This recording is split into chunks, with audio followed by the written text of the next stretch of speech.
ఈ ఎన్నిక తెలంగాణ భవిష్యత్తును తలరాతను మార్చే ఎన్నిక అన్నారు మాజీ మంత్రి సిద్దిపేట ఎమ్మెల్యే హరీష్ రావు. హైదరాబాద్ను ఉమ్మడి రాజధాని చేయడానికి చంద్రబాబు లాంటి వాళ్లు కుట్ర చేస్తున్నారన్నారు. వాళ్ళ ఆటలు సాగకూడదనుకుంటే బీఆర్ఎస్ ను గెలిపించాలని పిలుపునిచ్చారు. కరీంనగర్ ఎంపీ అభ్యర్థి వినోద్ కుమార్ కి మద్దతుగా హుస్నాబాద్ నియోజకవర్గం అక్కంపేటలో నిర్వహించిన ఎన్నికల ప్రచారంలో హరీష్ రావు పాల్గొని మాట్లాడారు. వినోద్ కుమార్ అభివృద్ధి సాధకుడని తన ఓటు వేసి గెలిపించాలని విజ్ఞప్తి చేశారు. బండి సంజయ్ 5 ఏళ్లలో కరీంనగర్ కు ఏం చేశారని ప్రశ్నించారు. బీజేపీ 5 ఏళ్ల పాలనలో పప్పు ఉప్పు ధరలు పెరిగాయన్నారు. 6 గ్యారంటీలో ఒకటే అమలు చేసి 5 అమలు చేశామని అబద్దం చెబుతున్నారని ఆరోపించారు. అన్నవస్త్రం కోసం ఉన్నవస్త్రం పోయినట్లుందని చెప్పారు. రేవంత్ దేవుడిపై ఒట్టు పెట్టి మోసం చేస్తున్నారని పేర్కొన్నారు.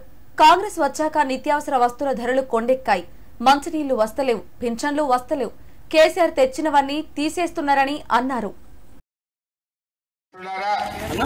ఈ జరిగే ఎన్నిక ఒకరిని ఎంపీ చేయడానికో ఒకరిని అధికారంలో కూర్చోబెట్టడానికో కాదు.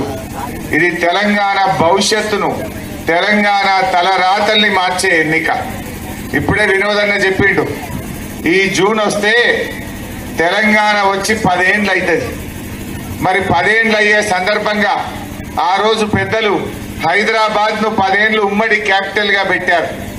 మరి ఇప్పుడు మళ్ళా దాన్ని ఎక్స్టెండ్ చేయాలని చంద్రబాబు నాయుడు ఇంకా కొంతమంది కుట్రలు చేస్తా ఉన్నారు.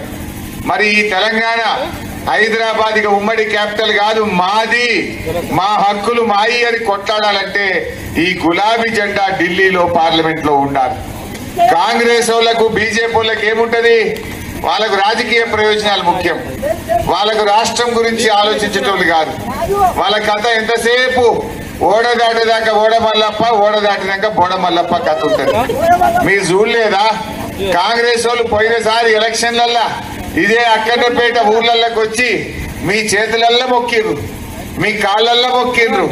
6 గ్యారెంటీలు అమలు చేస్తాం, 100 రోజుల్లోనే 6 గ్యారెంటీలు అమలైతే అన్నారా లేదా?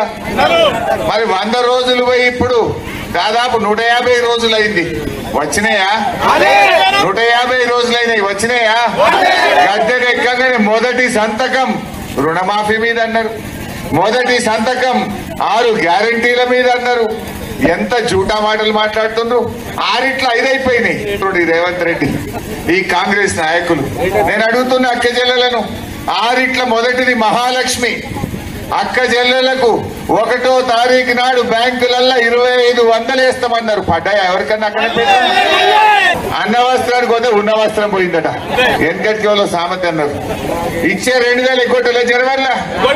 చెప్పుడేం చెప్పిండ్రు? ఇక మేము వస్తున్నాం అవ్వా, డిసెంబర్ రాగానే 4000. నీ మన్మడొచ్చి కాళ్ళు ఒత్తుతాడు. ఎంత ముద్దుగా చెప్పిండు. మరి 4,000 4,000 ఎగబెట్టిండా లేదా? 4వ ఎగబెట్టిండు.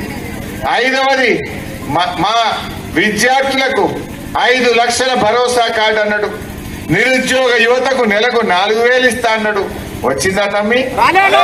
పేదలకు ఇండ్లు అన్నాడు. ఒక్కరికన్నా వచ్చినారే?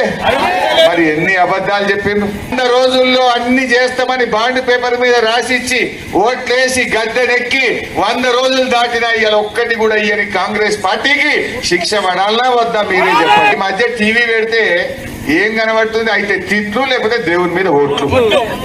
దేవుని మీద ఓట్లు నయా నాటకం. అప్పుడేమో ప్రామిసరీ నోటు, ఇప్పుడేమో గాడు ప్రామిస్. సిద్దిపేట జిల్లా చిన్నకోడూరు మండలం మల్లారం గ్రామంలో పోచమ్మ రేణుక ఎల్లమ్మ వార్షికోత్సవ వేడుకలు ఘనంగా కొనసాగుతున్నాయి. ఈ ఉత్సవాల్లో మాజీ మంత్రి హరీష్ రావు పాల్గొని అమ్మవారిని దర్శించుకుని ప్రత్యేక పూజలు చేశారు. అమ్మవారి దయతో ప్రాంతమంతా సుభిక్షంగా ఉండాలని వేడుకున్నట్లు తెలిపారు. అంతకుముందు ఆలయ నిర్వాహకులు ఆయనకు ఘన స్వాగతం పలికి సత్కరించారు.